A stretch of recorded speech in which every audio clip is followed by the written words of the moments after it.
I watched Sheriff Karen slam her patrol car door and march toward my front porch with that familiar look of rage burning in her eyes. In her hand was an eviction notice with the county seal stamped across the top. My heart pounded as she shoved the paper toward my face and screamed about how I had 30 days to vacate my family ranch. "This is my property," I said, my voice barely steady. She laughed and pointed at her badge. "Not anymore, it is not."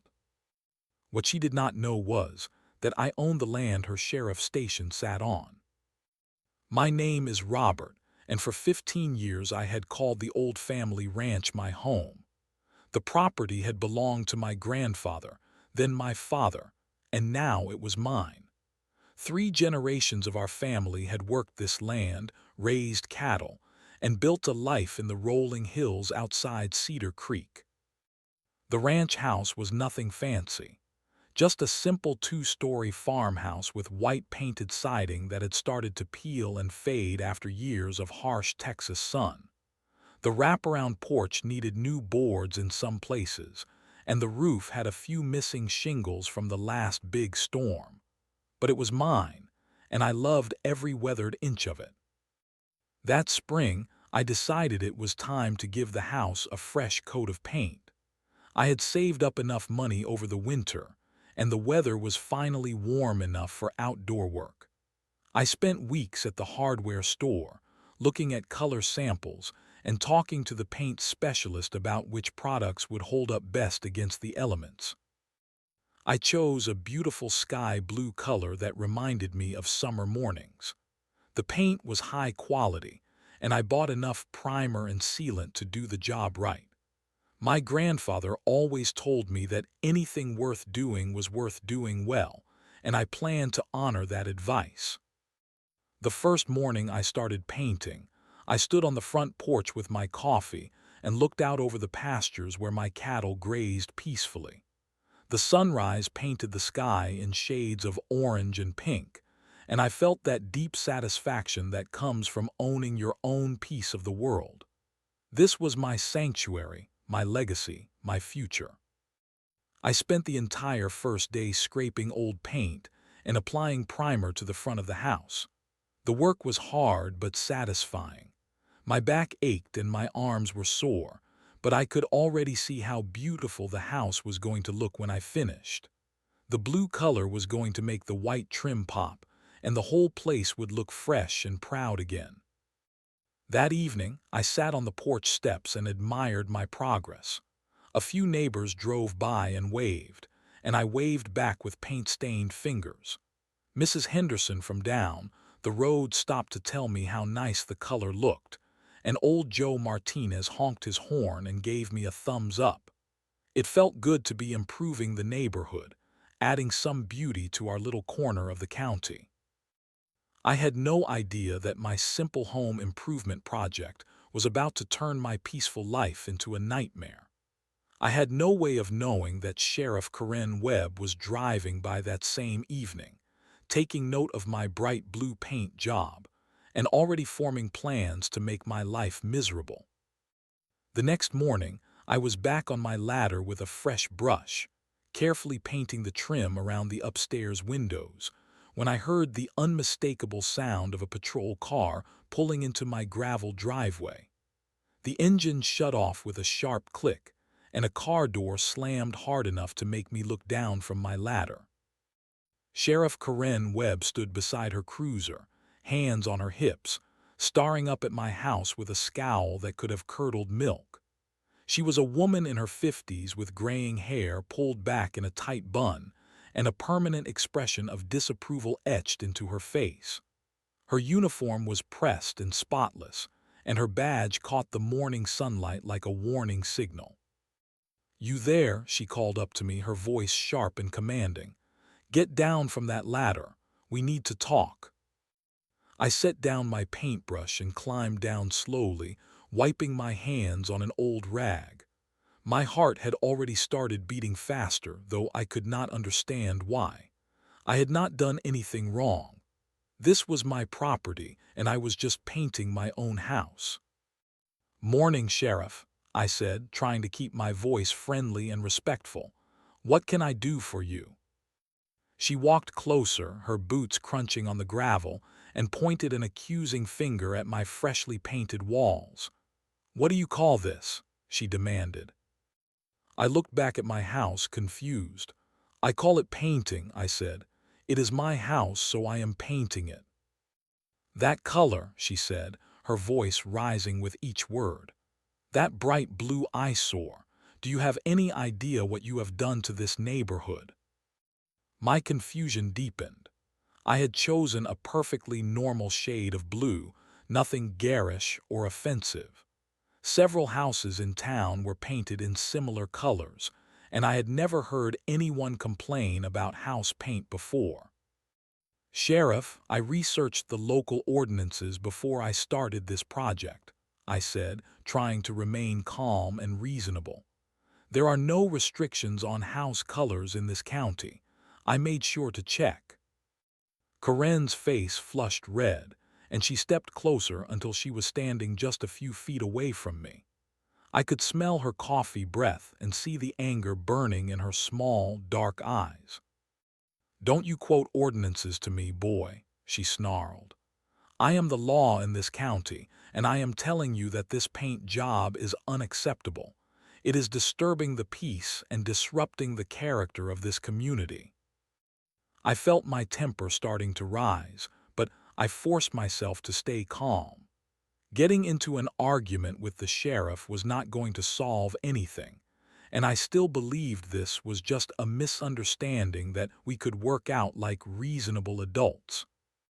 "Sheriff Webb, with all due respect, this is my property, and I have the right to paint my house any color I choose, as long as it does not violate any written laws or ordinances. And it does not." She laughed, but there was no humor in the sound. It was cold and mean, like the bark of an angry dog. "Your property," she said. "Your rights. Let me tell you something about rights, mister. Your rights end where my authority begins, and I am telling you that this paint job needs to go." "And I am telling you that it is staying," I said, my voice finally showing some of the frustration I was feeling. Karen stepped back and put her hand on her service weapon, not drawing it but making sure I could see the gesture. The threat was clear and unmistakable. "You have 24 hours to start repainting this house in an acceptable color," she said. "If you do not, there will be consequences. Do you understand me?" I stared at her for a long moment, my mind reeling with disbelief. This could not be happening. Sheriffs did not have the authority to dictate house paint colors, and they certainly could not threaten citizens for exercising their property rights. "I understand that you are upset," I said carefully, "but I also understand my rights, and I will not be repainting my house." Karen smiled then, and it was the most frightening expression I had ever seen. "We will see about that," she said. Sheriff Karen was true to her word about consequences. Over the next 2 weeks, my peaceful ranch became the center of a harassment campaign that grew more intense and more personal with each passing day. It started with the patrol cars. Every morning when I went outside to continue painting, there was a deputy parked at the end of my driveway, just sitting there watching me work. The first few times, I waved and tried to be friendly. The deputies never waved back. They just stared at me through their sunglasses like I was some kind of dangerous criminal. Then came the citations. On a Tuesday morning, I found a bright orange ticket tucked under my windshield wiper. The violation was listed as maintaining a public nuisance. When I called the county office to ask what that meant, the clerk told me it was for disturbing community standards with inappropriate property maintenance. I laughed when I heard that. My house looked better than it had in years, and I was still only halfway finished with the paint job. But when I saw the fine was $300, I stopped laughing. The next citation was for improper storage of materials, because I had left my paint cans and brushes on my own front porch overnight. The fine was $200. The third citation was for failure to maintain acceptable aesthetic standards, with a fine of $500. I hired a lawyer to fight the tickets, but he told me the charges were so vague and the local laws so loosely written that it would be difficult to get them dismissed. "Someone clearly has it out for you," he said. "Any idea who or why?" I knew exactly who and why, but proving it was going to be another matter entirely. The phone calls started on a Thursday night. The first one came at 11:30, just after I had fallen asleep. When I answered, there was only silence on the other end, followed by a click. The second call came at 2 in the morning, then another at 4. By the end of the week, I was getting 3 or 4 calls every night, always silent, always followed by that same sharp click. I tried to report the harassment to the sheriff's department, but the dispatcher told me they could not investigate without more evidence. The irony was not lost on me. The worst part was watching my neighbors start to distance themselves from me. Mrs. Henderson, who had complimented my paint job just weeks earlier, now crossed the street when she saw me checking my mailbox. Joe Martinez stopped waving when he drove by. Even the postal worker started leaving my mail at the end of the driveway instead of bringing it to the house.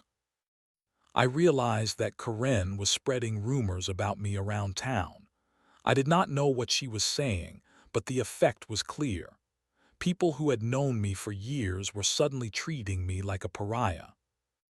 One evening, I was sitting on my porch after another long day of painting and trying to ignore the patrol car parked across the street, when my neighbor Tom Bradley walked over from his property next door.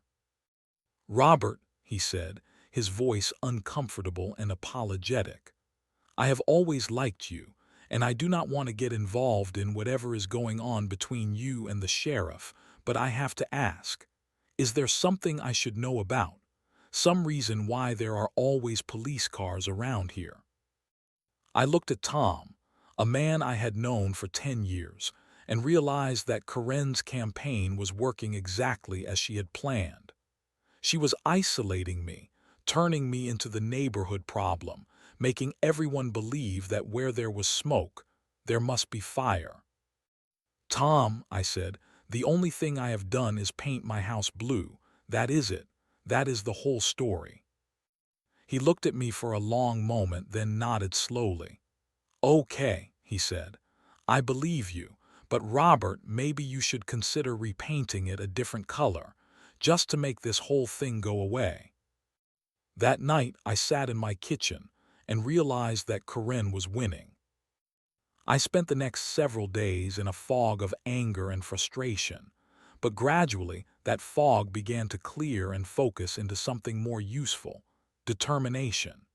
If Sheriff Karen thought she could bully me into submission, she was about to learn that she had picked the wrong person to mess with. I started by doing what I should have done from the beginning. I researched everything I could find about Corinne Webb and her history as sheriff. What I discovered made my blood run cold. The first thing I found was a series of articles in the local newspaper archives dating back 5 years. The headlines told a disturbing story: local business owner fights zoning violation, family loses home after code enforcement action, and resident claims sheriff harassment over property dispute. I read every article twice, taking notes and looking for patterns. In each case, the story was remarkably similar to my own. A property owner would make some improvement or change that caught Karen's attention. She would find some obscure ordinance or invent some new interpretation of existing law. When the property owner refused to comply, the harassment would begin. Most of the people had eventually given in and done whatever Karen demanded. A few had fought back through lawyers and court challenges, but the legal fees had bankrupted them long before they could prove their cases. One family had actually lost their home to foreclosure after accumulating tens of thousands of dollars in fines and legal costs. But the most disturbing discovery came when I found the records of Karen's recent election to president of the Cedar Creek Property Owners Association. The position gave her official authority to interpret and enforce neighborhood standards, which she had been using to legitimize her personal vendettas against anyone who defied her. I realized that my blue paint job had never been about disturbing the peace or violating ordinances. It had been about Karen establishing dominance and control. When I refused to back down, I had challenged her authority in a way that she could not tolerate. I dug deeper into public records and found that Karen owned 3 rental properties in town, all of which had been purchased at foreclosure auctions over the past 2 years. I began to suspect that her harassment campaigns were not just about control, they were about profit. If she could force people to abandon their properties or default on their mortgages, she could buy them for pennies on the dollar. The more I learned, the angrier I became. Karen was not just a bully, she was a predator, using her badge and her position to prey on honest people who just wanted to live their lives in peace. I printed out every article, every court record, and every public filing I could find. I organized them in a thick folder that grew heavier each day. I began to see the scope of Karen's corruption and the trail of broken lives she had left behind her.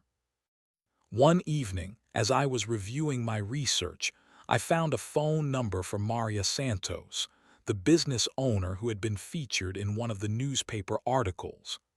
I hesitated for a moment, then dialed her number. "Hello, Maria," I said when she answered. "My name is Robert, and I think Sheriff Webb is doing to me what she did to you a few years ago." There was a long pause, then Maria said, "What color did you paint your house?" We talked for 2 hours. Maria told me about the months of harassment she had endured after refusing to remove a sign from her restaurant window. She described the same pattern of citations, phone calls, and social isolation that I was experiencing. She had eventually given in and removed the sign, but the damage to her business had been permanent. "I should have fought harder," she said. "I should have found a way to stop her, but I was scared and I had a family to think about." "I am going to stop her," I told Maria. "I do not know how yet, but I am going to find a way." After I hung up the phone, I sat in my kitchen looking at the thick folder of evidence I had collected. Karen had been getting away with this for years because her victims had been isolated, picking them off one at a time, making each person feel like they were alone in their fight. But I was not going to be alone. I was going to shine a light on Karen's corruption and make sure that everyone in Cedar Creek knew exactly what kind of person was wearing that badge. That night, I made a decision that would change everything. I was going to fight back, and I was going to win. The next morning, I woke up with a strange feeling that I was missing something important. As I drank my coffee and looked out at my half-painted house, a memory surfaced from deep in my childhood. I remembered my grandfather showing me old papers and documents that he kept in a metal box in the barn, telling me they were important family records that I would need to understand someday. I had not thought about that box in 20 years. I walked out to the old barn behind the house, my heart beating faster with each step. The barn was full of decades worth of accumulated farm equipment, tools, and storage boxes. It took me almost an hour of searching through dusty corners and stacks of forgotten belongings before I found the metal box tucked away on a high shelf. The box was heavier than I remembered, and the lock was rusted solid. I had to use bolt cutters to break it open. Inside, wrapped in oiled cloth, were dozens of documents dating back to the 1940s when my grandfather had first purchased the property. I spread the papers out on my kitchen table and began to study them carefully. There were original deeds, survey maps, property descriptions, and legal documents that I barely understood. But as I worked through the pile, one particular survey map caught my attention. The map showed the boundaries of my family's original property purchase, drawn in precise detail with measurements and landmarks clearly marked. As I compared it to modern county maps, I began to realize that something was very, very wrong with what I thought I knew about my property lines. According to the original survey, my family's land extended much further east than I had ever realized. The eastern boundary ran almost a quarter-mile past where I thought my property ended, encompassing a large section of what I had always assumed was county land. My hands began to shake as I traced the boundary lines with my finger. If this map was accurate, then my property included the land where the Cedar Creek Sheriff's Department building sat. I called my lawyer immediately. "I need you to come out here right now," I said, "and bring someone who can read old property surveys." 2 hours later, my lawyer arrived with a surveyor and a county records specialist. We spread all the documents out on my dining room table and spent the afternoon going through every page, cross-referencing legal descriptions with modern GPS coordinates and county mapping systems. "Robert," my lawyer said finally, his voice full of amazement, "these documents appear to be legitimate. If they are accurate, you own approximately 40 acres more than you think you do." The surveyor nodded grimly. "The county building, the parking lot, and about half of the recreational vehicle park behind it are all sitting on property that legally belongs to you." I felt like I had been struck by lightning. "How is that possible?" I asked. "The county has been operating that building for 15 years. "It happens more often than you would think," the records specialist explained, "especially with older properties where the original surveys were not properly recorded or updated. The county probably just assumed they owned the land and never bothered to verify the legal ownership."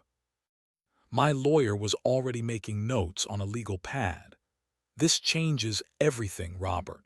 You are not just a harassment victim anymore. You are a property owner whose land has been illegally occupied by the very people who are harassing you." As the full implications began to sink in, I started to laugh. It was not humor.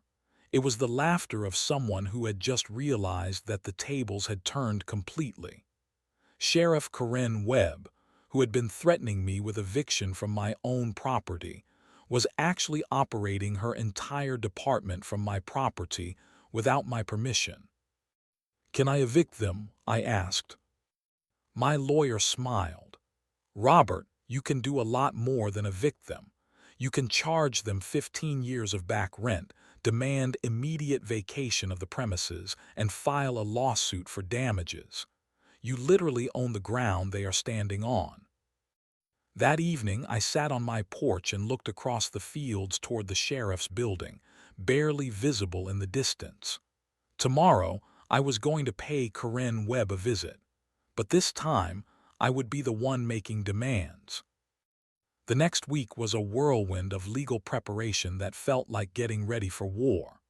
My lawyer, David Martinez, assembled a team that included a property rights specialist, a surveyor, and a paralegal who specialized in government liability cases. We worked 18-hour days, building an airtight case that would leave no room for Karen or the county to wiggle out of the situation. The first step was to officially establish my ownership through a quiet title action. This legal process would clear up any confusion about the property boundaries and create an official court record of my ownership rights. David warned me that the process could take months under normal circumstances, but he had a contact at the courthouse who owed him a favor. "We can get an emergency hearing," he explained during one of our late-night strategy sessions. Given the circumstances of the harassment you have been experiencing, and the fact that county officials are operating on your property without permission, a judge should be willing to expedite the process. While David worked on the legal filings, I focused on documenting every instance of harassment and intimidation I had experienced. I organized the citations, recorded the times and dates of the anonymous phone calls, and even set up a camera to record the patrol cars that continued to monitor my property daily. I also reached out to other victims of Karen's abuse. Maria Santos introduced me to 4 other people who had similar stories of harassment and intimidation.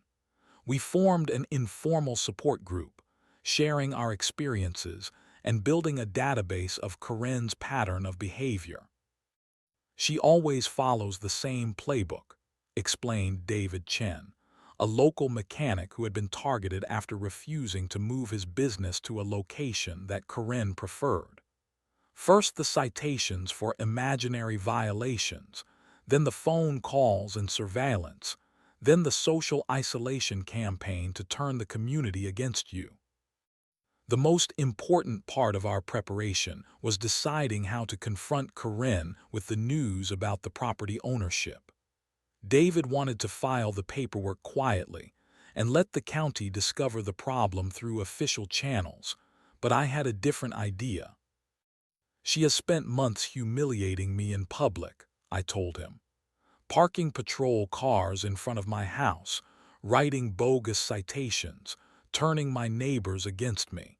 If I am going to take her down, I want to do it the same way she attacked me in front of everyone." David was hesitant about the public confrontation approach. "Robert, I understand your desire for revenge, but we need to be careful not to do anything that could compromise our legal position. If you escalate this into a public spectacle, Karen might be able to claim that you are harassing her." But I had already made up my mind. "David, this is not about revenge. This is about justice. Karen has been terrorizing people in this community for years, and the only reason she gets away with it is because she isolates her victims and fights them one at a time. If I am going to stop her, I need to do it publicly, so that everyone can see what kind of person she really is." We compromised on a plan that would satisfy both my desire for public vindication and David's need for legal protection. We would serve the eviction papers at the sheriff's department during normal business hours, with witnesses present and media invited to observe. David would handle all the legal formalities while I simply exercised my rights as a property owner. I spent the weekend before our planned confrontation reaching out to local media. The story was too good for them to ignore. Corrupt sheriff harasses property owner, only to discover that she has been operating her department on his land without permission. 2 television stations and the local newspaper agreed to send reporters. I also contacted several county commissioners and the mayor's office, letting them know that there was going to be a significant development in the ongoing dispute between myself and Sheriff Webb. I wanted to make sure that county officials could not claim they were blindsided by the revelations. The night before our planned confrontation, I barely slept. I kept running through different scenarios in my mind, imagining how Karen would react when she learned the truth. I pictured her face when she realized that all of her threats and intimidation had been directed at the actual owner of the land she was standing on. I thought about my grandfather and the pride he would have felt knowing that the land he had worked so hard to buy was finally going to be used to strike a blow for justice. I thought about Maria Santos and the other victims of Karen's abuse, and how good it was going to feel to finally give them some measure of vindication. Most of all, I thought about the moment when Karen Webb would realize that her reign of terror was over, and that she had brought about her own downfall through her arrogance and cruelty. Tomorrow was going to be a very good day. I arrived at the Cedar Creek Sheriff's Department at exactly 9 o'clock on Tuesday morning, accompanied by my lawyer, the surveyor, two news crews, a reporter from the local newspaper, and about 20 supporters including Maria Santos and the other victims of Karen's harassment campaign. The sheriff's building was a modest, single-story brick structure with a small parking lot and a flagpole flying both the American flag and the county flag. As we walked across the parking lot toward the front entrance, I could not help but smile at the irony. Every step I took was on land that belonged to me. David carried a leather briefcase containing all of our legal documents, including the survey maps, the original property deeds, and the official eviction notice. The surveyor had brought a GPS unit and measuring equipment to verify the property boundaries if anyone questioned our claims. We had called ahead to let the department know that we were coming, so Karen was waiting for us in the lobby area behind the reception desk. She was wearing her full uniform, complete with her badge and service weapon, and she had positioned herself to look as official and intimidating as possible.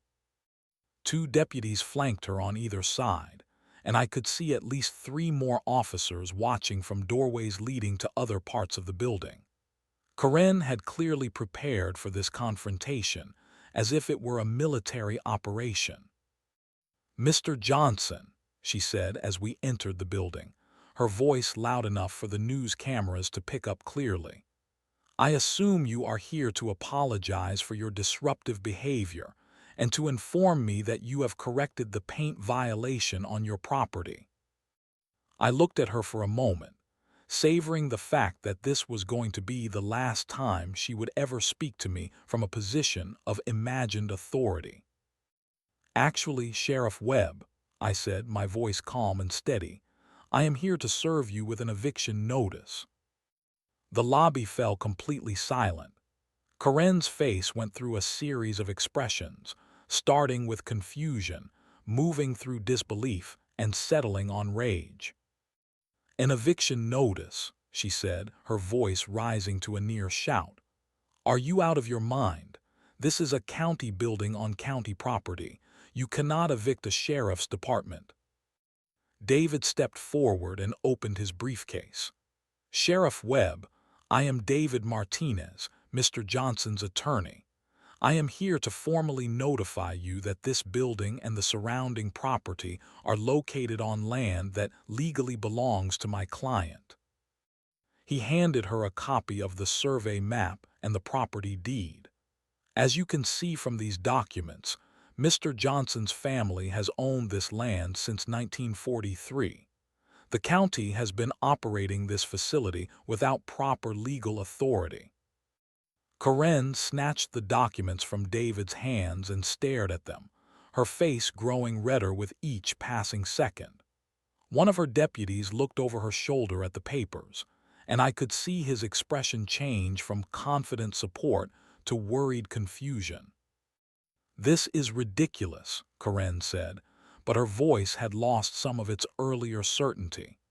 "These papers are probably fake. Even if they were real, the county has adverse possession rights after operating here for 15 years. "Actually," David replied smoothly, "adverse possession requires that the occupation be hostile, open, notorious, continuous, and exclusive. Since Mr. Johnson was never properly notified of the county's claim to the land, and since the county never filed proper paperwork establishing their right to use the property, adverse possession does not apply." I stepped forward and took the microphone that one of the news reporters offered me. "Sheriff Webb," I said, looking directly into her eyes, "for the past 3 months, you have been harassing me, threatening me, and trying to force me to change the color of my house. You have issued bogus citations, conducted surveillance on my property, and spread rumors about me throughout the community." The cameras were rolling, and I could see that Karen was beginning to realize that her world was collapsing around her. You told me that my rights ended where your authority began, I continued. Well, it turns out that your authority ends where my property begins. And Sheriff Webb, you are standing on my property. Karen's hand moved instinctively toward her service weapon, but one of her deputies quickly grabbed her wrist and whispered something in her ear. The gesture was caught on camera, and I knew that the footage would be played on the evening news for weeks to come. You have 30 days to remove all county property from my land, I said, reading from the official eviction notice. That includes this building, the patrol cars, the equipment, and any other county assets currently located on my property. If you fail to comply, I will take legal action to have you removed and to recover damages for 15 years of unauthorized use. Karen stood there in stunned silence as the full weight of the situation finally hit her. The woman who had spent months trying to intimidate me into repainting my house was now facing eviction from her own headquarters. "This is not over," she said finally, her voice shaking with rage and humiliation. "Actually," I replied, "it is." The news of Sheriff Karen Webb's humiliation spread through Cedar Creek like wildfire. The evening news broadcasts led with footage of Karen's stunned reaction to learning that she had been operating her department on my property without permission.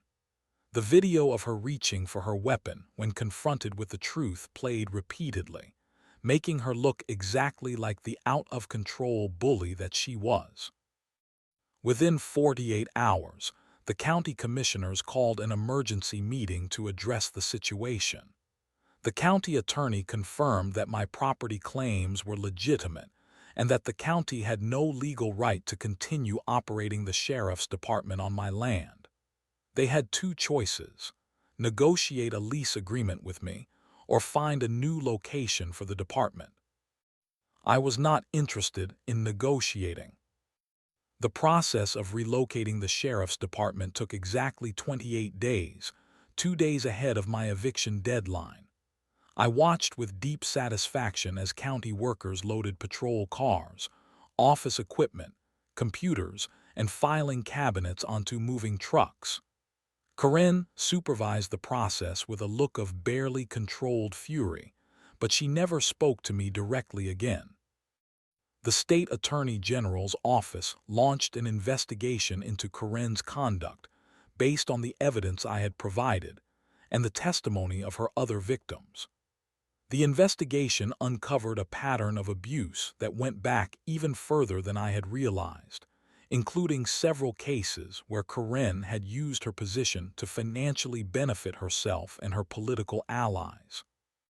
Maria Santos reopened her restaurant with a new sign that was twice as large as the original one Karen had forced her to remove.